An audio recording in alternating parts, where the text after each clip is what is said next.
In June of 1948, the session of Myers Park Presbyterian Church received a letter from the World Mission Board requesting that their minister, Dr. Jazz A. Jones, join several other ministers for a trip to the mission field.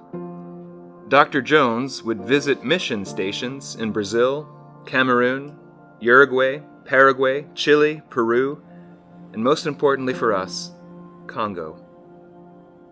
This trip would allow them to give impressions of our work around the world, but would also help him to be a forceful advocate for foreign missions as he preached and taught upon his return. Our session in 1948 reflected on this invitation, and they saw that clearly it was an honor for them and for their minister to make this trip. However, on the practical side, they saw that his absence during those busy 4 months would mean greater responsibility for the elders. No church, no matter how sophisticated the members and spiritually mature the leaders, can sustain the absence of a pastor and leader. But did they have a choice? For generations, Myers Park has said not why should we be in the mission field, but how, and when, and where. We have realized a commitment to the Congo since Dr. Jones traveled there in the late 40s, and our relationship with African Christians has borne great gifts, many challenges, and beautiful friendships. Together we participate in the body and the kingdom of Jesus Christ.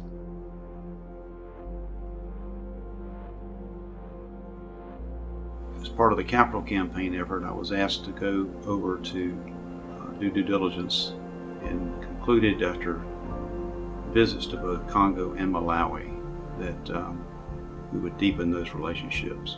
This is something I've been looking to do for a while, sort of at a lull, and needed something to kind of, not to be cliche, but sort of remind me of what's important.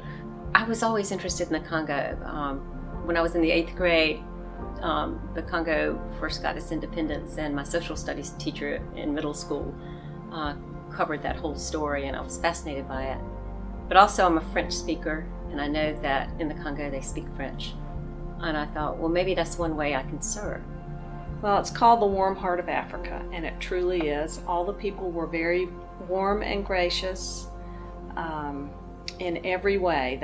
They treated us like we were really very special people, and we felt like they were all very special people because of the way they just gave from their hearts.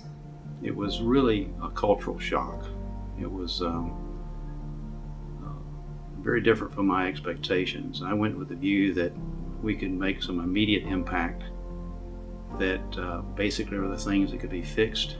But the walkaway was that this is very difficult and very different from anything I had encountered before.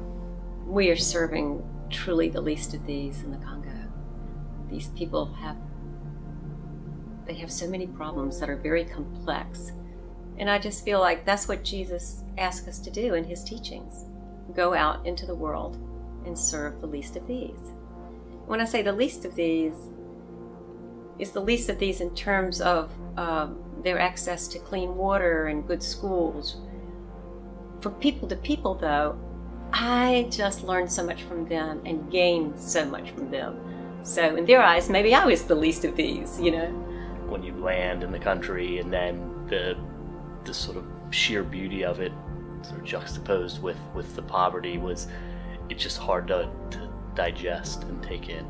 I personally enjoy learning more about the appropriate way to engage with a partner, particularly a global partner in a different country, on another continent, in a very different culture. To interface with people who are struggling, but in spite of those struggles are making the best of life, and really, really interested in seeing their family and their children do better. You hear about seeing the face of Jesus, and I think that's what you do, is when you see those people who come from not very much, but they're happy and joyful, and they share that joy with you. I saw God in Isaac's face the whole time. It was so powerful, and it was a little sad and a little overwhelming, but beautiful all at the same time. One of the guys from the church, who's also about to graduate from the school, introduced himself as David, and all he said was, thank you for coming. You have no idea how encouraging this is in our ministry. And it just didn't really occur to me that what we would be doing would be encouraging them. I think the traditional mindset is, how can we help these people? What can we give these people that they don't have? And a lot of the interactions we had with them, it was very clear that the thing we were giving them that they were most grateful for was just the encouragement to know that people on the other side of the globe cared enough about what was going on in their life to leave their families, board a plane, and come over to Africa. We're all called to go serve and help the orphans and help the widows and help the poor. But we went beyond that. In Bududa, we were creating relationships and touch, and it was amazing.